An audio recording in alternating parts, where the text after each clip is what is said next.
Assalamualaikum warahmatullahi wabarakatuh. Berjumpa dengan saya Rizky Ramadhani, guru kreatif, milih cari cara, bukan cari alasan. Guru kreatif, milih cari cara, bukan cari alasan. Untuk berlangganan video di channel ini, klik tombol subscribe. Saya hitung sampai 5. 1, 2, 3, 4, 5. Terima kasih.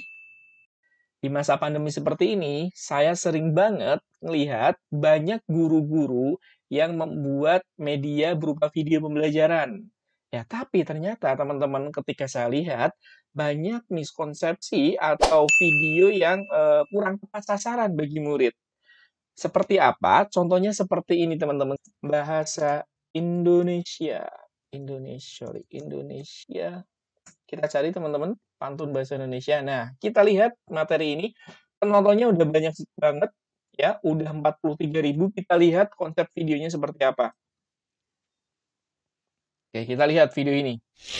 Oke, video ini membahas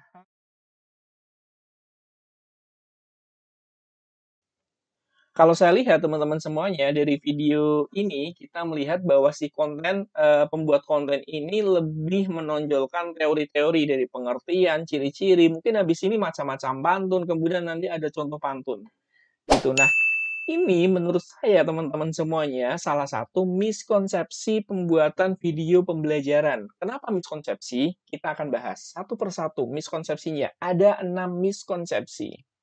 Ada 6 teman-teman, ada 6 miskonsepsi pembuatan dan penggunaan video pembelajaran. Yang pertama ini. Nah, jadi banyak teman-teman, banyak video nggak memulainya dari why. Jadi mengapa si murid, si anak harus menonton video ini, gunanya untuk kehidupan itu apa, tidak dijelaskan. Video tadi contohnya, di situ tidak ada penjelasan tentang mengapa sih si murid harus belajar pantun, ini pantun nanti gunanya untuk kehidupannya apa. Sehingga si murid itu sekedar nonton karena mungkin tuntutan disuruh gurunya gitu, bukan karena kesadaran ingin belajar pantun itu sendiri. Karena mungkin, nanti di asesmen akhirnya berupa ngerjain soal, isinya adalah pantun dan guru memaksa murid untuk bisa, menonton media tersebut, gitu. Jadi yang kalau saya lihat, banyak video pembelajaran yang tidak dimulai dari why, itu mengapa. Jadi mengapa dia harus nonton, videonya ini gunanya untuk apa, nggak dijelaskan. Seperti tadi contohnya, ya. Itu miskonsepsi yang pertama. Miskonsepsi yang kedua, fokusnya pada materi atau konten pelajaran. Coba teman-teman, kita amati ya. Kita amati, banyak konten-konten, di YouTube, di luar sana itu, yang fokusnya hanya pada materi pelajaran. Belajar pantun, pengertian fotosintesis, kemudian rumus matematika, kemudian, sejarah kerajaan yang fokusnya pada konten. Tapi, jarang sekali, yang membahas bagaimana konsep konsep, sesuatu. Misalnya nih, yang saya lihat marak yaitu, banyak channel-channel atau video-video pembelajaran yang fokusnya pada, materi pembelajaran. Jadi langsung dikasih rumus, cara ngerjainnya kayak gini. Tapi si pembuat konten itu yang ada dalam video itu tidak dijelaskan rumusnya dari mana, gunanya nanti untuk apa di kehidupan, tidak dikasih tahu, gitu. Gitu. Jadi fokusnya itu pada konten atau materi pelajaran. Misalnya tadi pantunnya fokusnya pada, pengertian pantun, ciri-ciri pantun, kemudian nanti ada macam-macam pantun gitu. Nggak ngasih tahu ciri-ciri itu didapat dari mana, nanti pantun itu di konteks kehidupan itu nanti akan berguna untuk apa, nggak dikasih tahu dan nggak dimunculin. Dan kadang contoh-contohnya pun, ketika kita, sebagai guru membuat video pembelajaran, contoh-contohnya pun kita ambil dari internet, yang mana itu jauh konteksnya dari kehidupan si murid, gitu. Nah, itu tips dari saya, salah satunya adalah ketika kita akan membuat video pembelajaran, ya tipsnya menurut saya Bapak Ibu, konteksnya itu, kalau bisa, kasih contohnya, kemudian apapun yang ada di dalam itu, yang nggak jauh lah dari murid, gitu. Misalnya nih, pantun, kemudian ada cerita matematika, itu dikaitkan dengan kehidupan si murid, ya, konteksnya biar nggak jauh, gitu. Nah, miskonsepsi nomor 3, Kalau tadi ada 2, ini 3. Nah, ketiga ini adalah hanya untuk pengantar mengerjakan soal. Jadi, misalnya nih, ada kasus yang ada di apa, di sini, di teks WA yang saya tampilkan di sini. Saya bacakan teman-teman semuanya. Selamat pagi anak-anak. Hari ini kita akan menonton video ya untuk belajar tentang pantun. Gitu. Ada guru yang ngetik WA kayak gitu. Kemudian dijawab oleh salah satu murid. Iya Bu, Ibu beri waktu 15 menit untuk menonton videonya. Berikut videonya ya nak.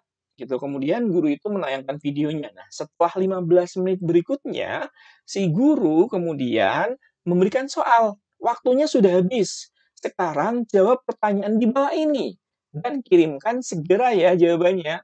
Itu langsung pertanyaan adalah apa ciri-ciri pantun, buatlah satu pantun. Dan keberhasilannya adalah ketika si anak bisa menjawab pertanyaan itu. Gitu. Jadi seakan-akan video dibuat hanya untuk menggantikan guru ceramah, hanya untuk menggantikan guru menyampaikan materi saja. Gitu. Padahal Bapak Ibu, video itu banyak banget manfaatnya. Dari video anak bisa saling berbagi cerita, dari video anak bisa bertukar informasi, berdiskusi, menganalisis sesuatu dari video, si anak bisa ngobrol sama orang tua, mendiskusikan sesuatu, itu ya. Dari video anak bisa mengaitkan konteks yang ada di video ke konteks kehidupan. Jadi tidak sekedar hanya untuk ngerjain soal. Gitu. Itu yang saya lihat banyak video-video pembelajaran yang fokus hanya untuk ngerjain soal. Gitu. Next. Nah, salah satunya tadi Bapak Ibu. Tadi kalau Bapak Ibu lihat waktunya 12 menit 50 detik itu terlalu lama. Kalau yang saya baca di berbagai artikel, di beberapa penelitian, rentang waktu anak fokus untuk bisa nonton video itu sekitar 5 sampai 6 menit, teman-teman. Ya, 5 sampai 6 menit. Jadi setelah itu tuh udah nggak fokus, udah kacau fokusnya. Apalagi mungkin cara pembawaannya yang kurang menarik, kurang ada gambar yang mewakili si murid, itu mungkin akan membuat bosan, gitu. Jadi, kayak tadi juga durasinya sangat lama sekali, itu bagi murid mungkin yang penting nyantol aja, gitu. Jadi terlalu lama itu juga nggak bagus. Ya kalau misalnya teman-teman, ada banyak yang ingin disampaikan dalam video, tips saya adalah potong per bagian. Jadi dibagi beberapa segmen, gitu. Nah, kalau tips yang lain di masa pembelajaran jarak jauh kayak gini, banyak yang saya temui di lapangan guru-guru ngeluh salah satunya adalah kuota. "Pak, muridku kuotanya ini," gitu. Nah, kalau misalnya Bapak Ibu memaksakan menggunakan video setelah ngobrol dengan murid dan murid ternyata suka video, agar kuotanya nggak terpotong, salah satunya mungkin, videonya hanya sekali, yang segmen-segmen yang lainnya bisa dengan media-media yang nggak ngabisin kuota. Bisa Bapak Ibu bikin infografis, bikin podcast, atau cara-cara yang lainnya yang, Bapak Ibu cari sendiri. Karena saya percaya guru yang kreatif itu akan selalu cari cara, bukan cari alasan. Oke, berikutnya, miskonsepsi berikutnya adalah asik pada diri sendiri. Ini yang saya lihat teman-teman semuanya. Jadi banyak guru-guru yang fokus pada dirinya sendiri, ngobrol sendiri dari menit detik 0 sampai selesai ngobrol sendiri, sehingga membuat si murid itu menjadi penonton yang pasif, hanya nonton aja. Nah, padahal ketika murid itu bisa dilibatkan menjadi penonton aktif, kita akan sangat terbantu sekali. Nah, gimana caranya? Teman-teman bisa kadang menyelipkan sesuatu untuk kadang ngajak ngobrol murid. Misalnya nih, "Anak-anak, coba pause video ini terlebih dahulu, kemudian cari benda-benda yang ada teks prosedurnya, prosedurnya yang ada di sekitar kalian. Atau coba tanya kepada orang tua kalian, apakah ada cerita yang berkaitan dengan apa yang baru kita pelajari? Gitu. Atau banyak hal yang bisa kita sampaikan ke murid. Gitu. Sehingga murid tidak sekedar menjadi penonton pasif, tapi aktif. Gitu. Nah, terakhir teman-teman semuanya, ya, ini terakhir. Jadi, banyak banyak video-video pembelajaran itu yang, menggunakan pembelajaran langsung, langsung disampaikan materinya, langsung disampaikan apa yang ingin disampaikan, kayak apa pengertian paragraf deskripsi, apa pengertian paragraf narasi, ini ciri-cirinya, ini contohnya. Jadi nggak bikin penonton itu mikir, murid itu mikir. Padahal kan salah satu kompetensi yang harus dimiliki murid adalah berpikir kritis. Tapi banyak yang saya lihat adalah, banyak video-video yang hanya langsung ngasih ngasih ngasih ngasih, gitu. Itu nggak bagus menurut saya bagi murid. Nah, bagaimana caranya bikin pembelajaran tidak langsung? Dimulai dari kasus terlebih dahulu, kemudian dari kasus itu anak disuruh mikir, baru deh disimpulin di bagian akhir, itu apa sih? Gitu. Jadi nggak langsung dikasih aja begitu aja. Gitu Bapak Ibu, ya.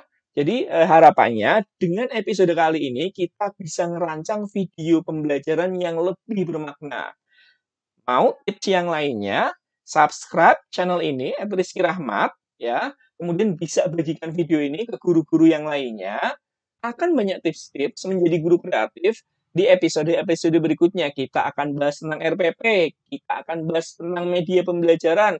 Nanti kalau Bapak Ibu ingin bahas apa, silahkan tulis di kolom komentar. Terima kasih guru kreatif, selalu cari cara, bukan cari alasan. Wassalamualaikum warahmatullahi wabarakatuh.